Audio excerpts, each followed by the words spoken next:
Hey guys, it is J Star Wars 360 here with another Clone Wars vlog for you. First off, I apologize for the location. This is the only recording spot I can get. Second, oh wait, nothing second, never mind. This is the Rise of Clovis episode, and sorry if I'm talking quietly, it's just... there's some people around me I don't want to disturb, but I digress. So, this episode is the Rise of Clovis. If you remember, this is the one where Clovis, Anakin, and Padme come back to Coruscant with a disc exposing corruption in the banking clan. Clovis and Padme are assigned by the Chancellor to investigate it, and Anakin, of course, does not trust Clovis because, number one, Cece's his brief episode in Season 2, and also, he and Padme were together at one point. Anakin's worried that she might have feelings for Clovis and vice versa. Well, it's obvious Clovis' feelings for Padme, but it's just Anakin's worried that his feelings for her. And first off, I want to say I'm not too big on this arc. It's very slow, kind of dull. It's pretty political, which is some of the stuff I didn't like about the prequels. Also, there's a lot of moments in this where I'm reminded of the prequels, like certain establishing shots, certain locations we're in. And sorry about that, my legs are getting tired. Okay. Certain locations we're in. There we go. Certain shots and certain locations we're in. Actually, let me scoot over a bit. Hang on.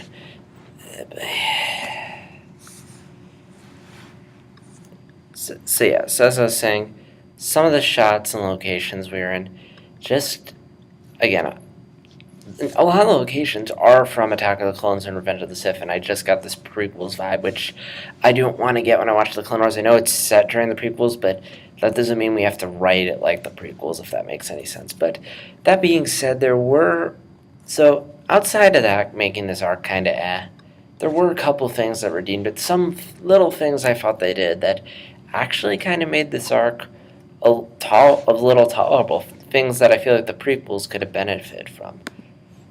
So first off, there was the scene where Palpatine assigns Padme and Clovis to investigate the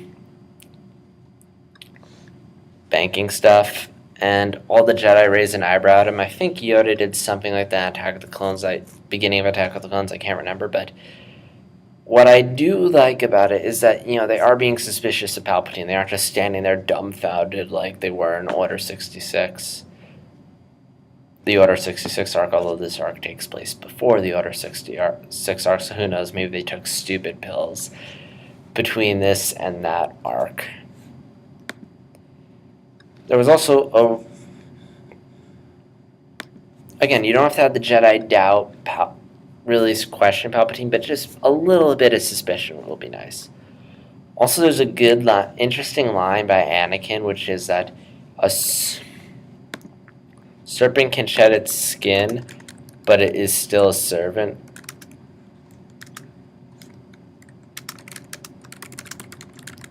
Sorry, just putting something down for later.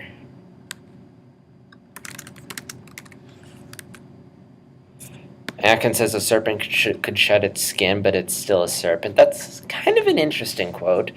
Not necessarily the nicest of quotes, but still an interesting quote. I'm curious to know if they made that up, or if it's or if they pulled it from somewhere. If they did make it up, kudos to them. It's a really cool quote.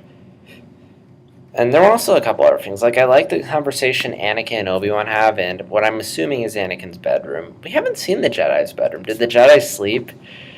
That was kind of a fun area. I'll talk about it later at the end, but there were some nice details in that bedroom. But I like the conversation between Anakin and Obi-Wan.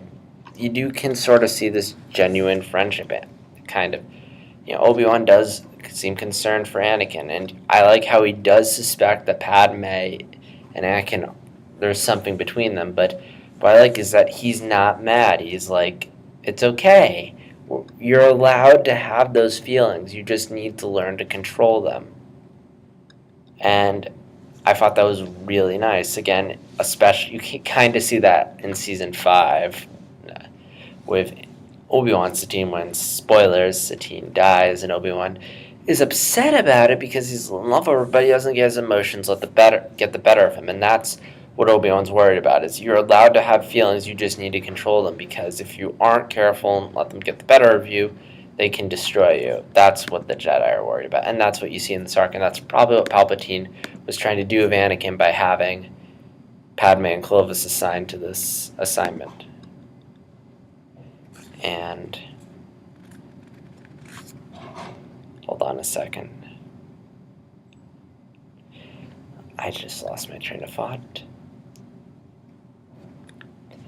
Oh yeah, now I remember. There was also oh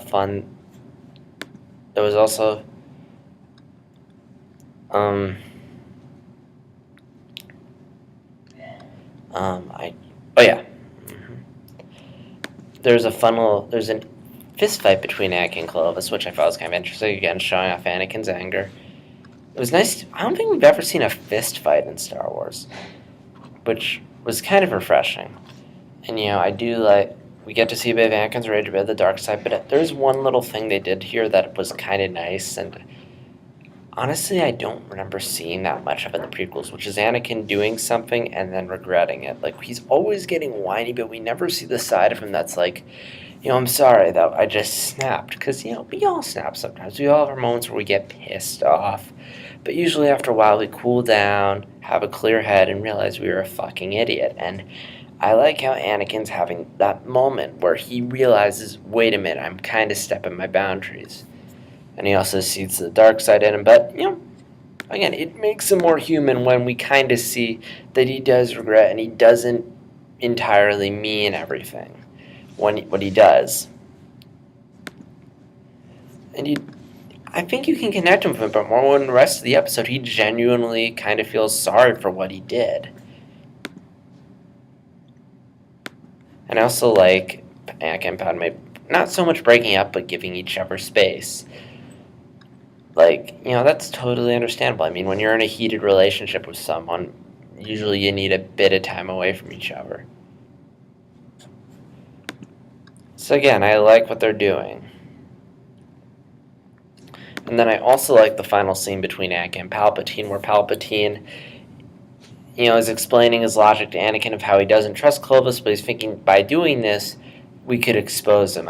That's kind of an interesting strategy, although, again, it's just Palpatine playing both sides to get power in over the banks, which will give him unlimited wealth, which kind of helps this galactic takeover. And I like that conversation because it shows a warm, comforting, advising part of Palpatine. Like, the way Palpatine was talking to Anakin, you could kind of trust him. You can kind of see why Anakin values him as a friend. And a bit of that, because it's like Palpatine's the only guy who listens to Anakin, is there for him, and generally offers him advice that he's willing to take. I don't know. It just was a nice scene, and the one scene where what didn't spell out that Palpatine was evil. So yeah, I don't have that much to say else on this arc. It's an alright arc, again, bogged down by just feeling a little too much like I'm watching. It had a little bit of writing that was kind of prequel-ish. Like, it's slow, it's political. I've never been a fan of the political episodes. They just are always kind of to me. And yeah, but to its credit, I'm not really sure where they're going with the arc. Although I can kind of guess, if I were to guess, so Clovis is probably going to betray the Republic and the Separatists, and Anakin's to be like, I knew it. Although, I'm sure Clovis will have some kind of redemption. I mean, he's not evil. He's just, just trying to act in the best interest of everyone. And right now it seems like he's doing it because he wants to do the right thing, whereas I'm sure he'll be manipulated into doing evil. So yeah, again, it's an alright arc. Just not really big on. Again, there are some little things they're doing there making it kind of tolerable, but other than that, not much. Other than that, but yeah, it's kind of, I mean, for as much, well, I wasn't too big on the Order 66 arc so far. Order 66 arc, at least with that one, it was kind of interesting. Whereas this one, it's just sort of But again, to be fair, they are doing some little things that are nice, and I don't know where it's going. So if you want, you can sign out at this point. This next part, I'm just going to talk about a couple little things that really aren't really general, just tiny little details I thought were kind of nice. So if you want to sign out here, you can. If not, stick around. All right, so for one thing, I love the design of the banking clan building, both exterior and interior. The exterior especially looks beautiful, like something out of a painting. And also I really like Anakin's room. There are some nice little details in there. I like seeing the little model ship, which we're going to see in Revenge of the Sith. I wonder if they're implying that Anakin built it and that he's right now in the process of building it. That's an interesting touch. Also, yeah, I just remembered the scene between Anakin and Obi-Wan in Anakin's room. I'm pretty sure that clip was on YouTube somewhere, way before Clone Wars, way before the bonus content showed up. Probably aired at a convention somewhere. Same thing with the snowboarding bit, snow chase at the end of the first episode. That was showed at a convention as well as on YouTube. And it was great to see that in high def as well. But I digress. So one more thing that was cool in Anakin's room. I like seeing the pod racing poster of a picture of Sebulba. I thought that was a cool nod that Anakin still is a spot for pod racing. And yeah, it was just a nice little touch. See, again, alright episode. I don't hate it. Again, they're doing some little things, but again, I'm just not a big fan of these political episodes. But there's still 2 more episodes left in this arc. It could get better. Plus, even so, there are still 2 more arcs after this, one of which I was excited for, but something I learned about it kind of has me doubting it. But we'll get to that when we get to it. And then there's the Yoda arc, which Filoni really is excited for people to see. And yeah, that's pretty much all I have to say on this. So, Clovis arc, do you agree with me? Is this an arc that you don't really care for, or do you really like this arc? Please comment. I'm curious to hear your thoughts. And as always, like the video if you liked it, dislike if you dislike it, although please comment why you disliked it. And subscribe if you want to see more videos from me. And yeah, this is JStar360 signing out. Have a good day. Or what should I say? May the Force be with you.